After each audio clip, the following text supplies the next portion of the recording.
So, guys, I'd like to introduce you to one of my former teammates. It is none other than Wes Brown. Wes, how are we? Yes, Milo. You okay, pal? I'm very good, thank you.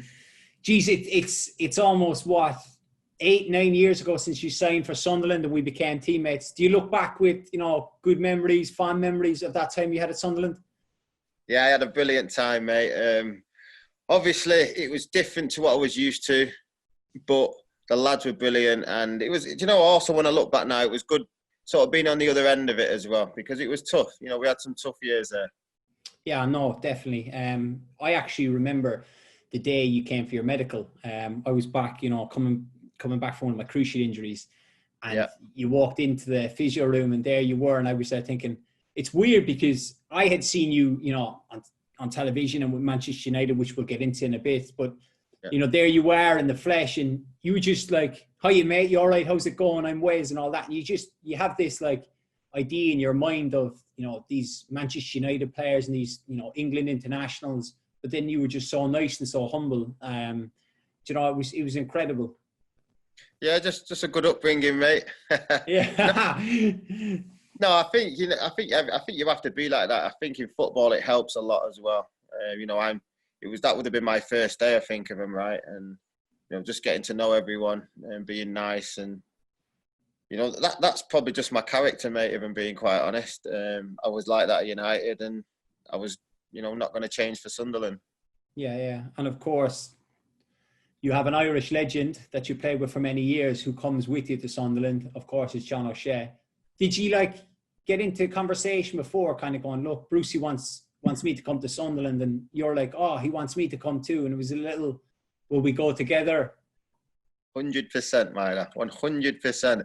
But the funny thing is, when I got there, when I seen you that day, he was supposed to be there.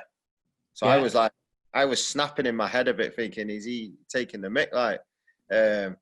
But he then signed the next day, if you remember rightly. And he said another offer came in. I won't say for which club, but another. So he nearly went to this other club, and he was going to leave me hanging. But yeah. Oh, wow. So obviously, he didn't even text you, call you to say, Wes, I'm 50-50 now. Yeah, I know we're sort of best mates as well. But at the same time, stuff happens. I was already in Sunderland. I was definitely going. I would have went regardless. And with Shazy would have had, I'm not sure where the club was, but it could have been a really good club, and he had to check it out, which is fine. But I got my way, don't worry, and he ended up signing. I love the way you say, I won't name the team, but we're going back to 2011. It's 9 years ago. John is obviously now retired. He's a coach at Reading. It's not going to make much of a difference. It's not, but it's his story to tell, and it's not mine. Okay, well, I'm going to ring him after to try and get, who it was. But, Wes, you spent 5 years at Sunderland. You had 5 different managers. How did you find that? Which, obviously Steve Bruce is the one who signed you. You get in the door, you're there for he's there for a couple more months, and then he's gone. Martin O'Neill comes in. How did you find the transition through managers after being, at Manchester United with such an iconic manager for so long? Yeah, it's hard because, like you said, I had one manager for many, many years. I knew Steve Bruce from when he was at the club. So obviously I signed for him. And like you said, after a few months, he leaves and Martin O'Neill comes. All managers, as you'll know, Myla, they've all got different personalities. That's the first thing. You've got managers who are very talkative. You can go and see them, if there's any trouble, good or bad. And then there's other managers that are pretty quiet. They just want you to get stuck into your football. They don't really want you going to see them or stuff. So yeah, it was hard in the sense that we kept changing managers. Plus, we weren't getting the results we wanted. Especially when I thought when I signed, our team was pretty good. We had a decent team. I mean, we thought we were going to finish a bit higher. I think we finished 14th, maybe the first season, maybe a bit higher. And then, it just didn't quite happen. And I don't think it helps changing managers all the time. But at the same time, we weren't getting the results. So you couldn't really, argue with it. I know you talk about the different personalities of managers. obviously I've played under Steve Bruce and Martin O'Neill for so long, but then you have, Paulo Di Canio, who seems to be this eccentric manager who's very like disciplinary, like in his ways. You hear different stories of no ketchup, no this, no that. Yeah. Like how does a group of players go through that? And then to think like, how is he going to implement his styles when he's trying to cut down on so many different things that all you want to do basically is go out and perform and do well? Yeah, I mean, listen, the training was really good. The training was good. It was intense. Now, the other stuff, yeah, that did happen as well. And I'm not saying it shouldn't have happened. Listen, if the manager wants something to happen, I think slowly it should be guided in. But I think it was just pretty much straight. You're not now having this, you're not now having that, you're having that for a set meal, nothing else. And I think it was probably done not in the right way. It wasn't really explained. It was just, even at lunch, if the dinner would just come out or the lunch could just come out and you were eating that and that was it. It probably wasn't explained to us exactly what was going on. And I think if he would have done that, we would have understood it a little bit more. But yeah, it was changing a lot of things, completely changing the diet. And like I said, if he would have knew what he was trying to achieve, it would have helped a lot and it would have gone a long way. But he was a bit mad. He was crazy. He was passionate, and he wanted to win. But at the same time, these little things that were happening around just wasn't quite working. It wasn't explained in the right way, so we understood it. Yeah, there's no doubting he's very passionate. As many Sunderland fans who will watch this will remember, like when you beat Newcastle at St James's Park. I remember I was in the crowd watching as a fan, and he ran down the touchline. There's the big celebration. He was a passionate guy, but then you've got Poyet, Advocate, so like 5 managers. It's just they're all so different. But I suppose that's the thing. When Sunderland weren't going through a good time, they just kept chopping and changing. Yeah, the last 3 were brilliant. Poyet was brilliant. I mean, the way he wanted to play was a little bit how Man City play. Now, the problem is we're not Man City. It's raining, you can get away with it. You can pull it off. But, yeah, I mean, his way of playing was nice, really. It was nice to watch. And if you got out, it was perfect. But I think in the games, because we were under so much pressure, that pressure got to us. And then when you are trying to play out from the back, if one mistake's happened, as you know, listen, if they score, your head's gone. It's going to be very hard now to get out of trouble. So, again, that didn't work. I mean, Charlie Otway was there as well. He was fantastic with us in training. But we probably didn't have the personnel to sort of get that done, listen, we've already changed the manager 3 or 4 times already. So, it was all, if it wasn't going to work, you knew that it was probably going to happen again. And then Dick comes in. He was brilliant. He's managed some great teams over the years, and he sort of got us on a solid ground, and we got some wins, we got some good players in, but we always struggled to score, as you know, Milo. We always struggle. You need a striker in the Premier League who's going to put the ball in the back of the net, and we always struggled in that way. Yeah. So, Wes, 362 appearances, 5 goals, only 5, mind, but at the same time, 5 Premier League titles. So when you were 12 years old, you signed for Manchester United. Yeah. Like, what were your expectations? You're signing for one of the biggest clubs in the world. You're thinking... I was 12, I don't know. Yeah. Honestly, when I was 12, mate, I only just started playing for a Sunday League team. I didn't even play... obviously, I played on the street, but I didn't play any organised football at all. So that's all I wanted to do. I was pretty good at most sports, like I suppose sporty people are.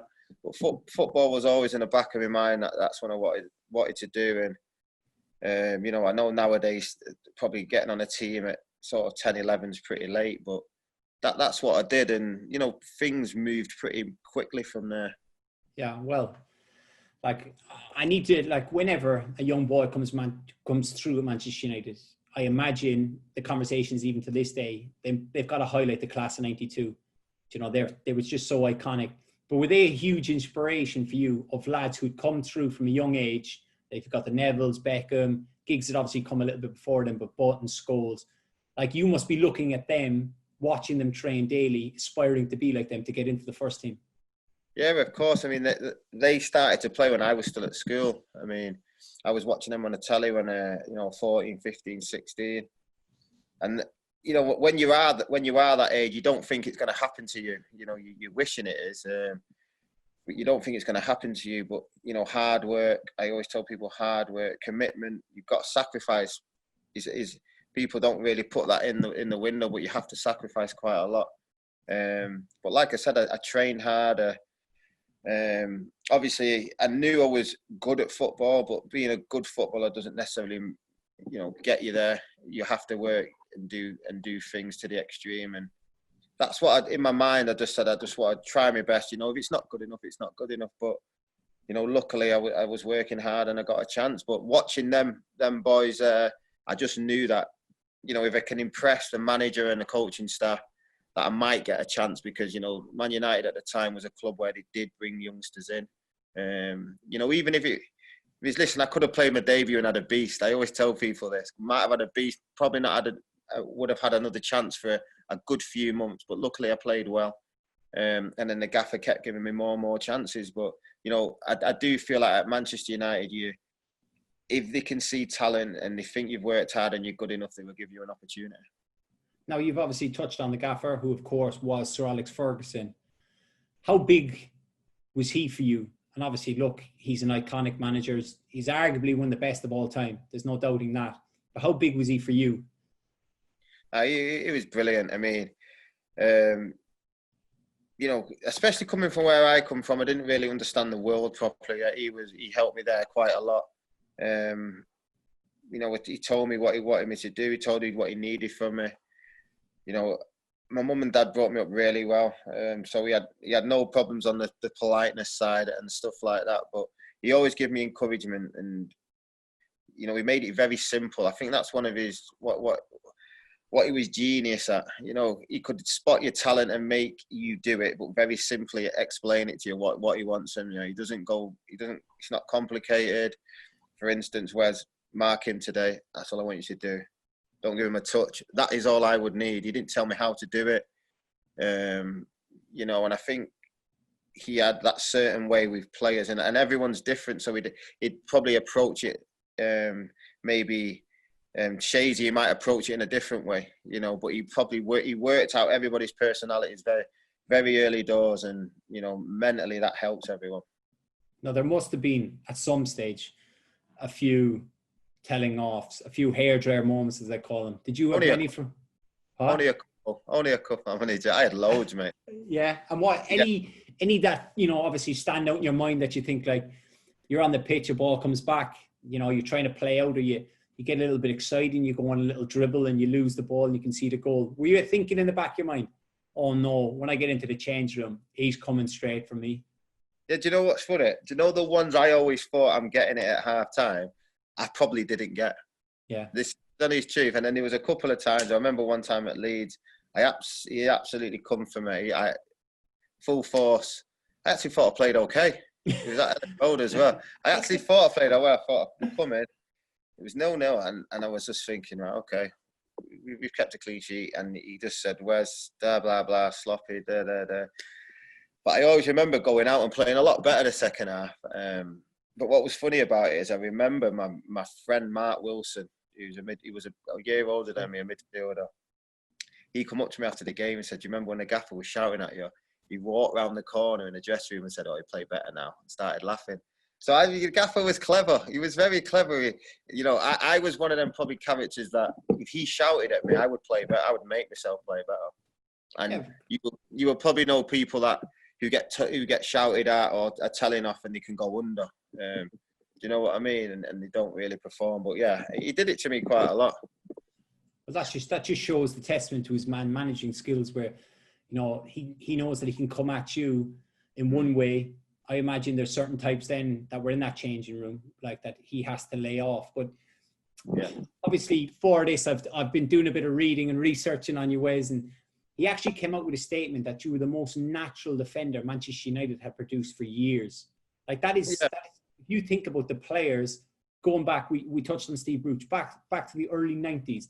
when you had like Dennis Irwin, Paul Parker, Gary Pallister, Steve Bruce, all the way through. Like, that's a huge statement, and you know, for someone. Yeah, Go on. yeah, it is, and sometimes it gets told me a lot, that one, but. They asked me, what does he, I mean, it's brilliant that the manager said that. I honestly think that when he said it, like I said before, I was a player that the manager could just ask me to do something. Now, he wouldn't ask me how to defend or I want you to do this and do that. He would just let me get on with it and do it. And I think that's what he means by the natural. Does that make sense? Yeah, no, it does.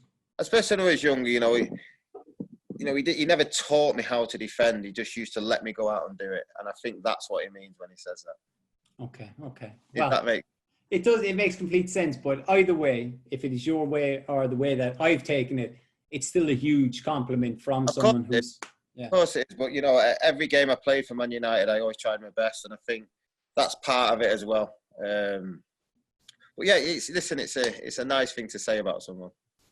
Now, you're obviously playing in this Manchester United team. I can't not bring him up because he was my favourite footballer when I grew up. And obviously I know a little tale, but Roy Keane, how big was he, as captain of Manchester United for you as a player, a teammate, someone who sorts out your contracts, which we can get into? Yeah. He's the man, mate. He was a man. He was a born winner, I would say. Obviously, I've got there. He's already been there for many, many years. He's now the captain. And he's got expectations and he wants the best out of everyone. And, at the time, Man United were, winning quite a lot. And, he's now got the armband. He has to keep that going. And it doesn't matter whether you was, you just got bought to the club or you was a young lad.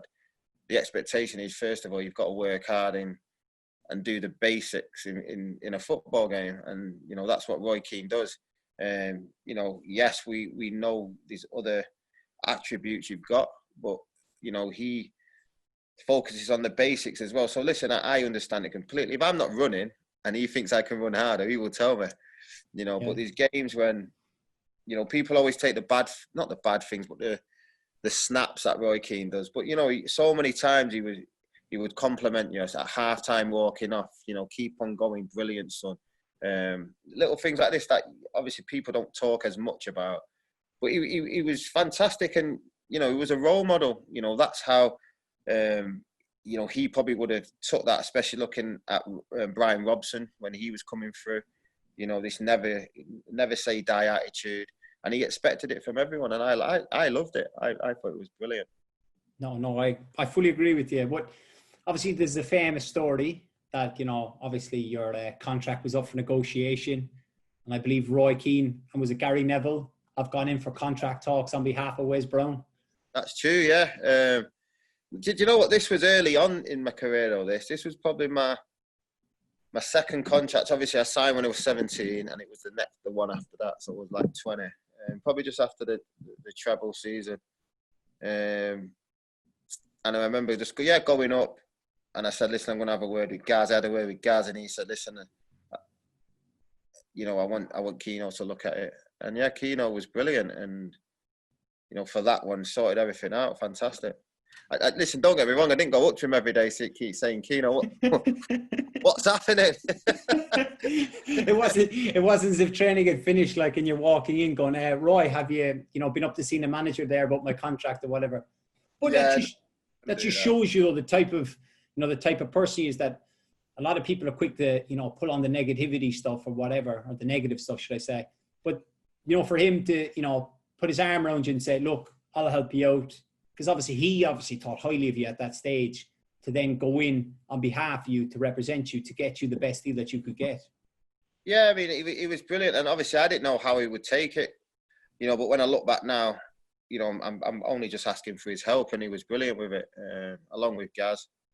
But yeah, he said, yeah, don't worry, we'll have a look at it and get it sorted for you, because, it needs to be right. And that's the other side of Keno that people don't see. I probably wouldn't have gone up to Keno at the beginning. I went up to Gaz because just not sure. But he was absolutely fantastic. No, you're right. So we need to get into this, Wes. 5 Premier League titles.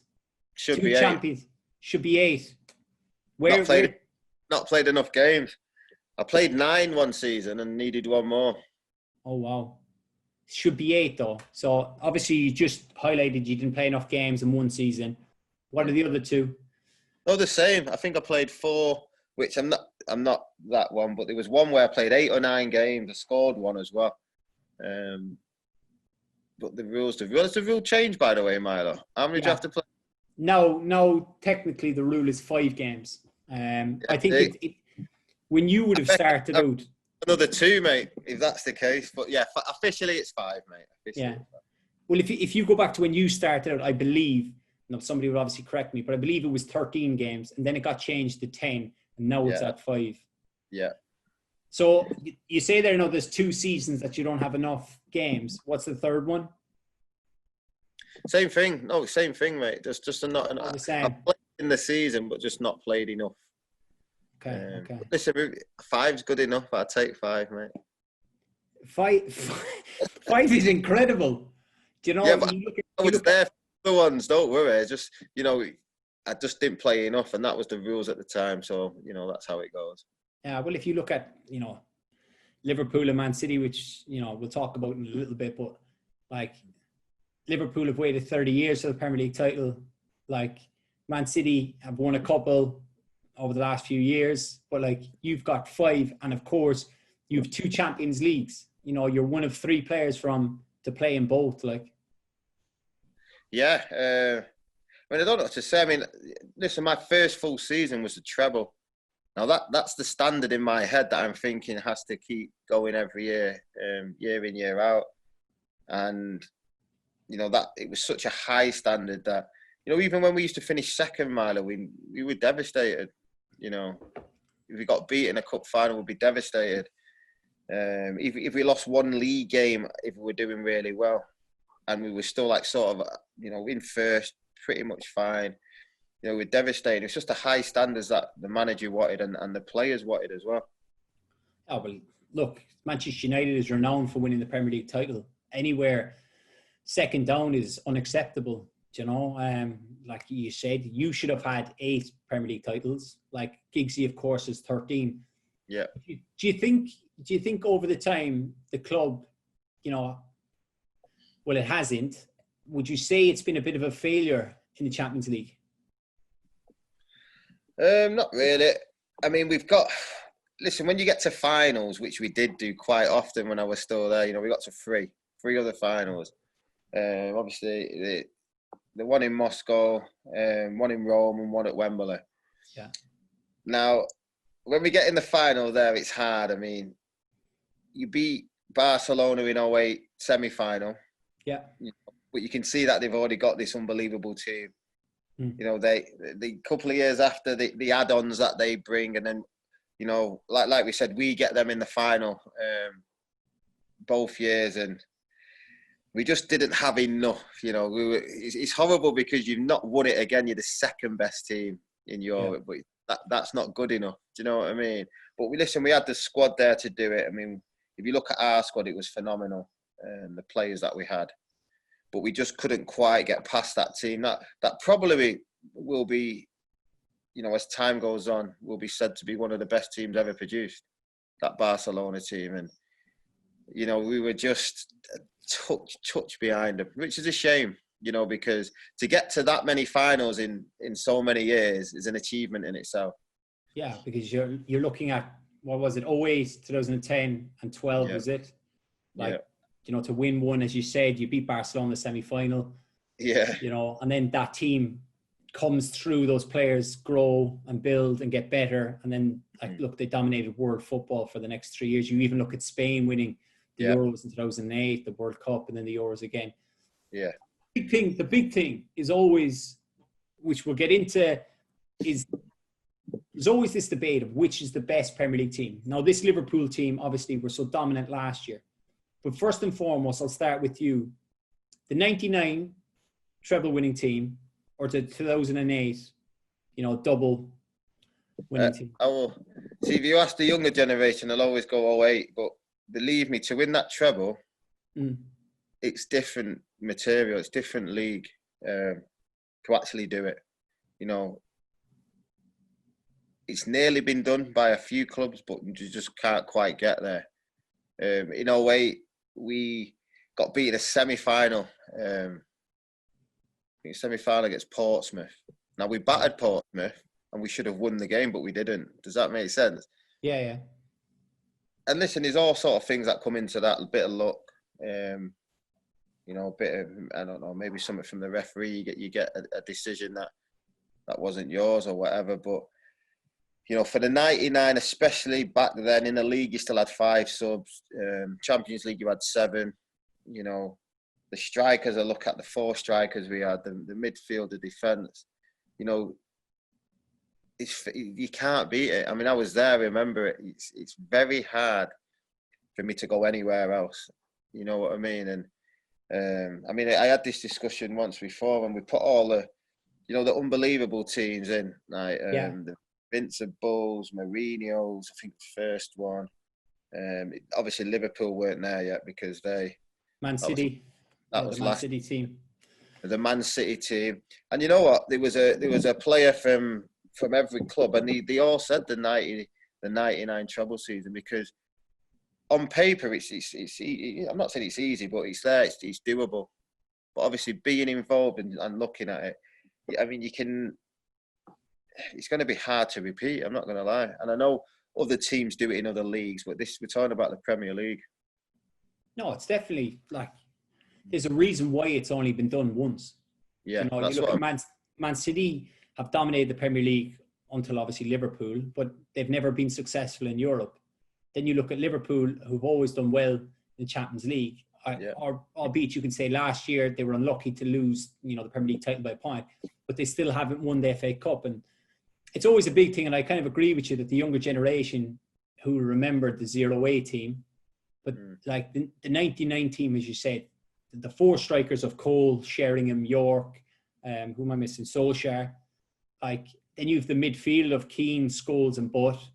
You've got Giggs, Beckham, Blomqvist. There's just, you know, and then you go into the back 4.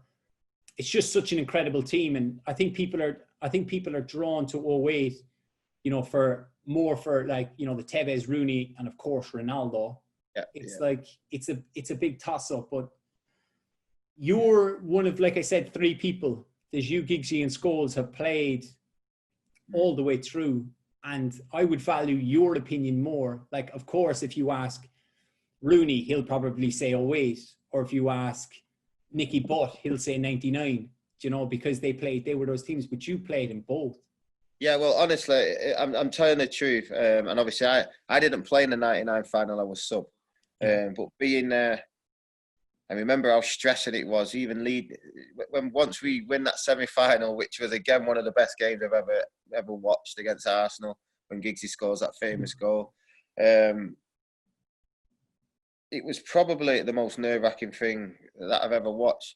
But then once it happens, and listen, in that final, you can ask anyone, we could have been 2-0 down easily. And if they get the post, it comes back into Schmeichel's hand, crossbar. And then, you know, something special happens at the end. And that feeling I've never felt ever again, Milo. Ever. Don't matter what I've won. It's just not the same. And I'm gutted because I got that too early. I know. The bar was set so high with a treble winning season. Yeah, so high. But like I said, for me, for anyone to even speak about teams like that, they all have to have won the same things. And at the moment, that's not happened. No, definitely. Now, I touched on Solskjaer, who's obviously a striker in 99, scores, you know, famous goal.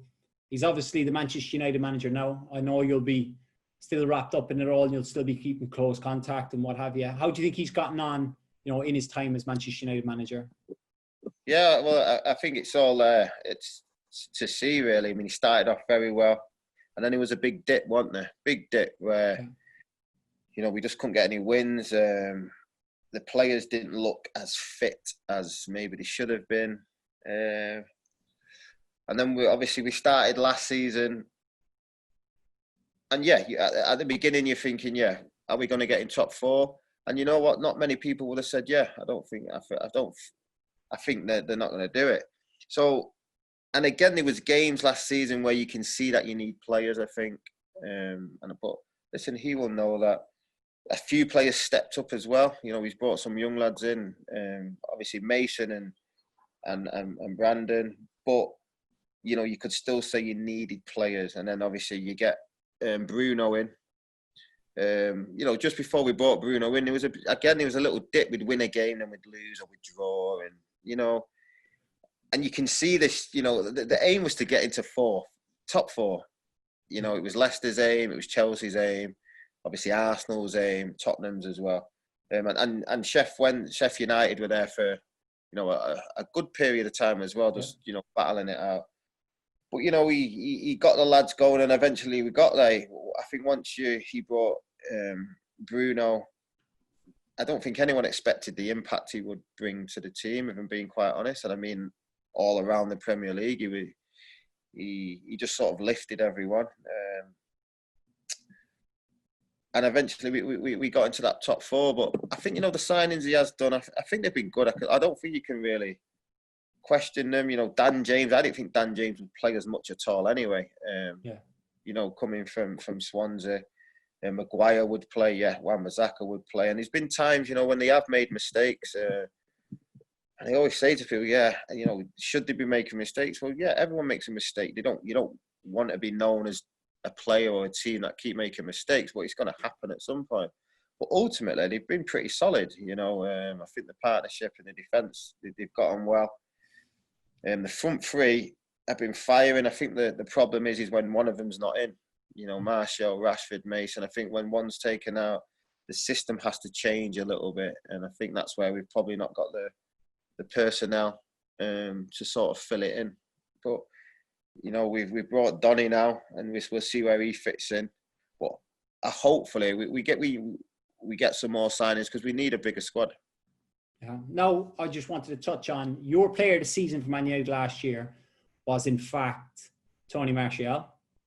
Yeah. Do you think he can hit the heights again and almost not regain his form, but keep that level of consistency going? You know, because look, we've seen glimpses over the last few years. If you look back to his debut against Liverpool, when he carved Skirtle inside out, that I think that's what Manchester United fans are desperate for, him to hit that consistency on a regular basis. Do you think he can do it? I mean, I don't know. I hope so. Because that's the big question now. Listen, if I would have thought if Rashford wouldn't have got injured, I think I said Rashford probably might have got it for me, because near the end he was up there. But you know, Martial, he stepped up a level. You know, he stepped up to that level everyone's seen glimpses of every now and again. And he was doing it every game. He's smiling. He's getting at play. You could see defenders being a bit wary now because of dropping off when he's running at them. But he's putting the ball in the back of the net. Big difference from probably a year ago. And he's doing it with consistency. Do you think that, like, look, we all knew that Bruno Fernandes was a good player. You know, if anyone had watched any, you know, Europa League or international football, you'd have seen that. But him signing in January transformed that club in the sense that when he came in, he just elevated everyone, that they went on levels, and he took on kind of a hidden role as a leader. You know, I think he's one of those that demands like top level, but he's the one who's setting the bar himself. And do you think his impact from January onwards was huge? 100%, mate. It was weird because obviously we knew that he was a good player, but there's a lot of good players that come Man United and they don't, you know, give you that top level for a good few months. You know, just the impact of, you know, really big club, the expectation, and then this guy just comes in and goes. His focus, it was unbelievable. All right, you know what? It's like he was saying to himself, "This game, I'm going to do this one on my own, because just to let everyone know that they need to be on this level." You know, he was doing really good things, and I think the other players have looked at it, and you know what it's like. If you play with good players, you play better. I don't care. If you play with good players, the best will come out of you. I know players that have been on, you know, not so good teams, and I'm thinking, I know he's better than this, but you know, mentally he's gone a little bit, and he needs a bit of help just to lift him up. Confidence has gone. But, you know, when someone comes in and brings this confidence, and then you're like saying to yourself, okay, I like this. This is good. This is going well. Let's get on his page. You know, you would have seen it before though, but it does happen. Yeah, no, 100%. He's sort of done that for Man United. It's definitely when they come in and they start training, they're training so well. You're kind of like, okay, now I understand why the club, you know, were desperate to sign this fella. Yeah. But while I'm talking about signing, do you think Manchester United will sign Jadon Sancho? I hope so. I like him. And yeah, they probably are arguing over money. You know, whether it's with a situation that's happening all over the world or something else, it probably will be that. But I just think the way Ollie's going with his signings, the young players he's bringing in, he fits in nice. He fits in perfect. You know, we have got 3 players that, you know, we had at the end of the season, with young Greenwood being one of them. But to bring him in as well, I think you're now looking at 4 players there where you can say, you know, any 3 of them could play at any point. You could probably move a couple into a different area. But I just think the 3, they would be, he's a young player. He's talented. He's got pace. He can score, assist. And he's a player that opponents would be scared of. And that's what you need in your team, in your squad. Yeah, but it's also like Mason Greenwood, phenomenal player, you know, phenomenal young player, I should say, really. But it's almost if they were to bring him in, they could like use Greenwood the right way rather than just throwing him in at the deep end and saying, away you go, and just play, you know, obviously 38 games and, you know, whatever comes, and just rather than like burning him out too early, kind of filter him in so that he then establishes himself. By the time he hits 21, he's like 100 games under his belt and he's ready to go. Yeah, totally agreed. I mean, when he first come in, Mason, you know, he wasn't in quite a lot. He'd play, he'd come on for a bit and then go off. He would have never started, always come on maybe a bit longer. But the problem was he kept scoring. You know, he kept scoring which is good. Yeah. But and then eventually, I think it got to the point where you sort of have to play him because we know we still needed to win games. But he's such a young lad that you are right. I think it's, you know, at the beginning, the way Ollie was doing it, I think was perfect. And, you know, you don't want to tire him out. You don't want to, you know, especially early on in the season, drain him and put, you know, and put pressure on him in that way. You just want to bring him on, I don't know, 1-0, 2-0 up, 3-0 up, you know, let him do his thing. But like he has been doing.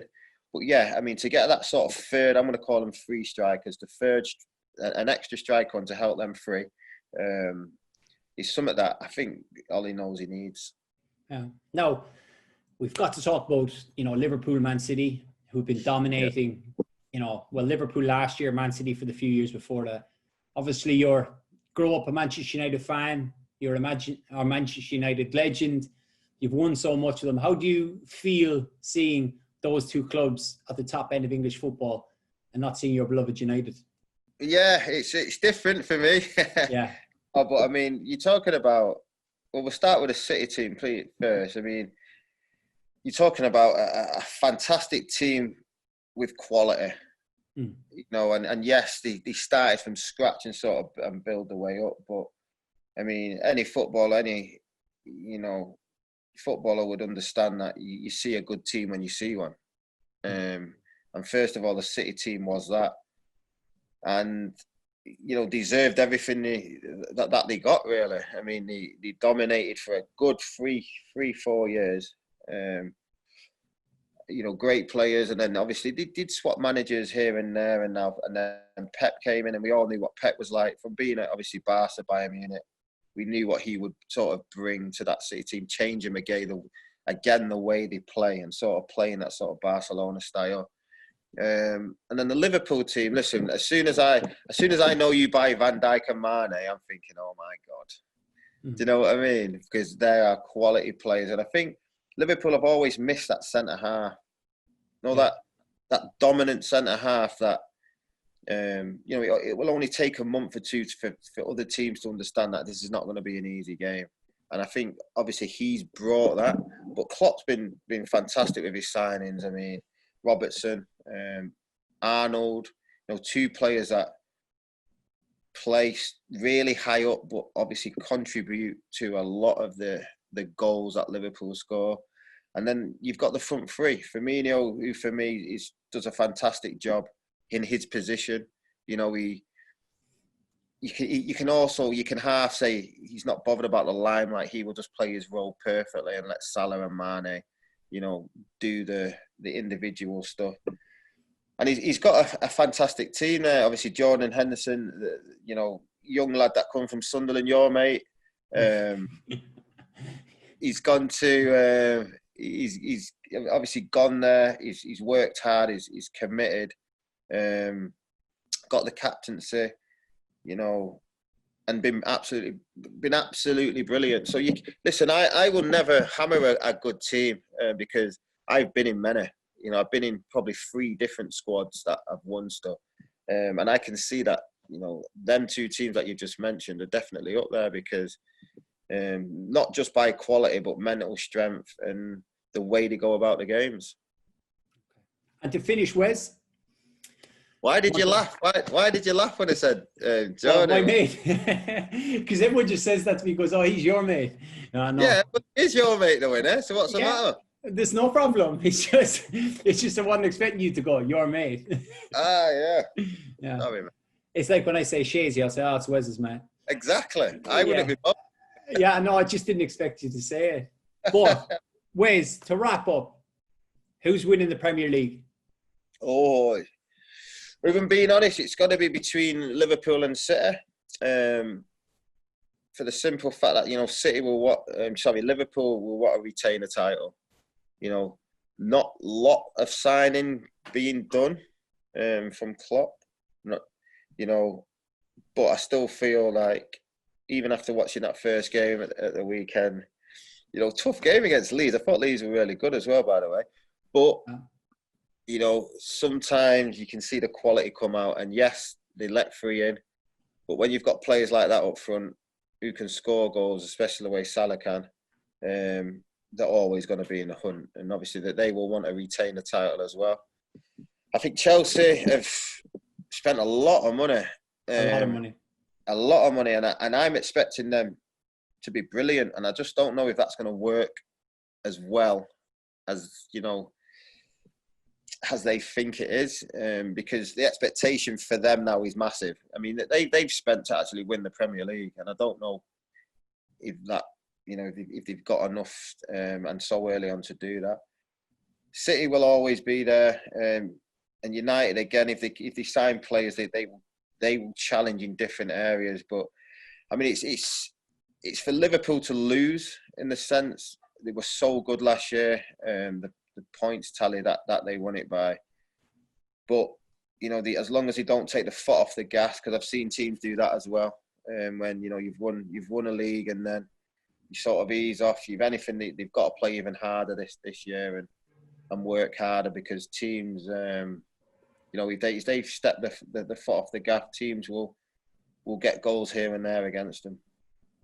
Oh, well, I was going to ask you your top 4, but considering that you rattled off Man City, Liverpool, Chelsea and United, it's pretty much... No, you forgot Arsenal. Oh,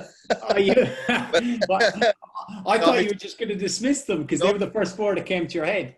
I am going to... They are the first 4, but Arsenal will... I don't know why, I just think Arsenal will do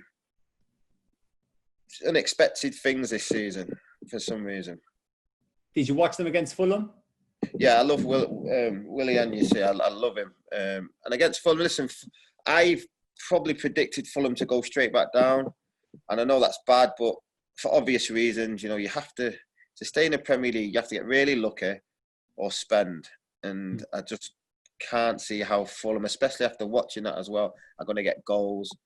And, you know, not concede against some of the talent that's in the Premier League. Yeah.